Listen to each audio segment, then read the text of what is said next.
Okay. All right. We are here today on a hot and humid July afternoon on East Main Street in East Gloucester with David Calvo in a studio filled with chisels, electric power tools, ventilating systems, and a whole bunch of wood. So David, please fill us in on what happens here, how it happens, and how long it's been happening. Well, good morning to my favorite town, okay? Good morning, Gloucester. Good morning, Gloucester. Yeah, well, I do wood carving work. I've been doing wood carving and sculpture work for about 30 years now. And I was trained by a firm called Cassieri & DiBaccari, which was in Boston, and they did work all over the United States. And also by a person who went through the German apprenticeship system by the name of Frederick Brunner, who did a lot of ecclesiastical work, etc. So I got a nice blend of the mechanics and techniques of wood carving, and also the artistic and design aspects of wood carving too, with the two Italians and the Germans. So that was good.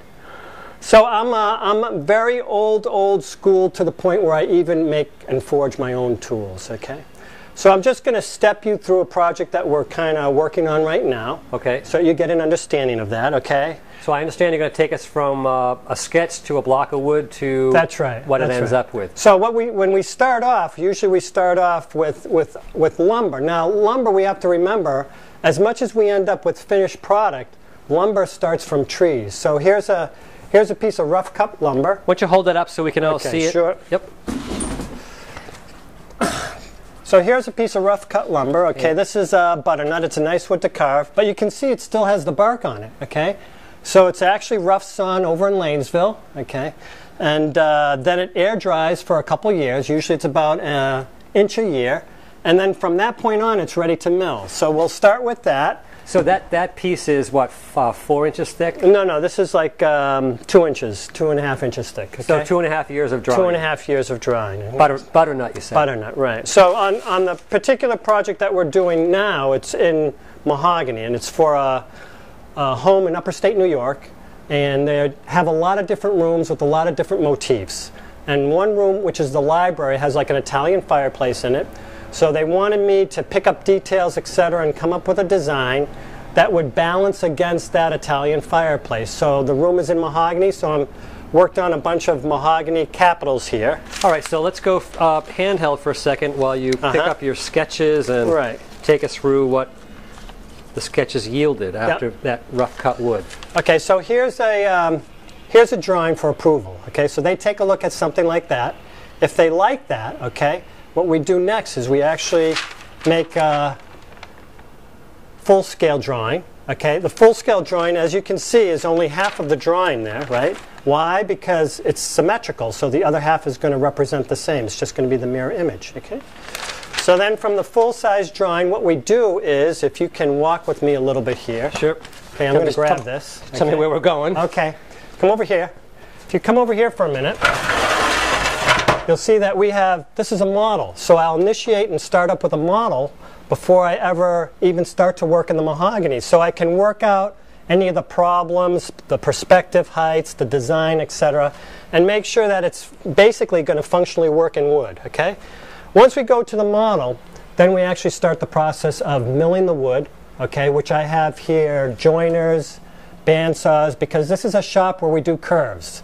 In a cabinet shop, they do straight lines. In a wood carving shop, we do curves, okay? So here's the capitals. Here's 8 of them right now. Okay, give me a second up here on the ladder for a little overhead view. Going to be over your left shoulder here. Okay, great. Okay, so here we have a capital here, okay? So this was all put together in pieces. They were all carved individually, and they'll be assembled, okay? And then this is going to be stained. And then underneath it is going to be that column, okay? So we went from here. Here was the drawing, as you can see. We went from there, and that's the pilaster down below, to this is the finished product, okay? So it's my understanding this is not one entire solid piece of wood, but it's pieces on top of. That's right. It's like a puzzle. It's all assembled together. Could you pick up 1 or 2 of them just to show the audience how it goes together? Sure. See, here are pieces. Okay. Here's 2 pieces. Okay. And then this, so you can see it. Okay. This actually wraps around. So can you see that there? Oh yeah. Yep. Okay. So it wraps around to the wall. Okay. Now, how do we do all this? All this is done with hand carving tools. So here's some carving tools right here. Okay. Why don't you give a brief name for what you have there in your hand? So these are gouges. Okay? Gouges. They're all gouges. And I have more over here. If you go over here for a second. Okay. Here's more. Okay. I have hundreds of these tools. Different sweeps for different shapes. Okay. So we basically don't do anything different than what was done 500 years ago, which means that everything is still carved by hand. All the same tools, all the same techniques. Nothing has changed. Okay. Wonderful. So, David, I just need to interrupt for a second. Go ahead. Because we don't want to keep it more than, say, 7 minutes. Okay. How long have you been here in Gloucester working? I've been here since '91, so 20 years. And where were you before that? I was down in Boston at the Cassieri and DiBaccari, and also I worked at a pipe organ company as well. And what drew you to Gloucester originally in 1991? I came up on a job. There was a guy up here who was doing a job for Trinity College, and he wanted me to do all the ornament on it. So the deal was I'd come up here on a Monday, I'd stay for the week, and I'd leave on a Friday. And when the job was done, he said, how would you like to just stay? So within a month, I had all my stuff and all my tools up here, and I call it home. It's funny how Gloucester gets under your skin, isn't it? Well, it's an eclectic area, a lot of different type of people, and that is what is, it's like vegetable soup. Everything is here. And I feel like I may have interrupted you mid-thought here, so won't you pick up where I broke in? So anyways, we still sharpen things by hand. Okay, so these are sharpening stones. Okay, these are all Japanese sharpening stones, because the Japanese know how to sharpen things. You know, they're the ones that make the samurai swords, so you can't beat them in terms of... What is it, one stroke and off with the head, right, with a samurai sword? Yeah. Yeah, well, that's a nice image. Anyways, what I want to show you real quickly is my forging, okay? Okay, yeah. So come here. So we have lathes here. We have everything that we need. So I forge a lot of my tools. So here's some of the tools that I forged, okay? And this is a forge. So let me get your... Okay. Okay, here's the forge. This is a horseshoer's forge, okay? So, and over here here's some tools that are in the midst of being forged. Okay, see that? So you can actually see the tool. So Frederick Brunner, who was the German woodcarver, not only was an excellent artist, an excellent craftsman, but he was a mechanic in the sense that he made and forged all his own woodcarving tools. So that's part of the skill. The skill is part mechanic, part sport, sport meaning the technique in terms of how you carve, and also part artistic in terms of design and how you execute proportion and study beauty. Okay, so these are pieces. So here's some basic. These are thongs. Okay, they're used. They go into this forge here. This is a horseshoer's forge there. Okay.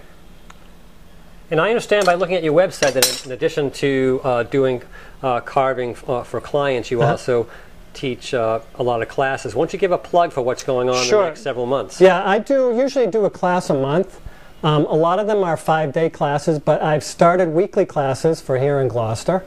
I've been teaching for 30 years. I think I've taught one person from every state in the United States and also Canada. They come from all over the place. I just had a class last week. I had people from Texas, people from the Midwest, people from up north. So there's a variety of people. They all find me through the internet.